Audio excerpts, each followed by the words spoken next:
সুজি 5 থেকে 10 মিনিটের মধ্যে খুব সহজে কিভাবে রান্না করা যায় সেটা দেখাতে নিয়ে চলে আসলাম। তেলবিহীন সুজি আজকে ভেজে নেব। কিন্তু কিভাবে তেলবিহীন সুজি ভাজছি দেখুন। আমি কিন্তু তেলের পরিবর্তে ঘি নিয়ে নিয়েছি। ঘি দিয়েই সুজিটা ভাজছি। ভাজার মাঝখানে তেজপাতা নিয়ে নিয়েছি আর নিয়ে নিচ্ছি আরেকটু ঘি। যতটা ঘি নেওয়া হবে সুজির স্বাদ কিন্তু দ্বিগুণ বেড়ে যাবে।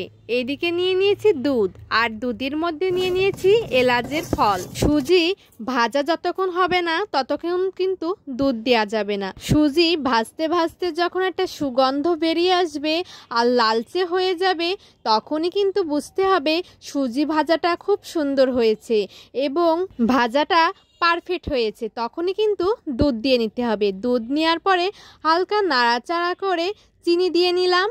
স্বাদ মতন চিনি দিয়ে নিতে হবে। আপনারা যদি চিনির পরিমাণ অল্প খান তাহলে অল্প নেবেন। আমি একটু বেশি মিষ্টি খাই তাই চিনিটা বেশি নিয়ে নিয়েছি। কার কেমন লেগেছে অবশ্যই জানাবেন। আজকের মতন টাটা।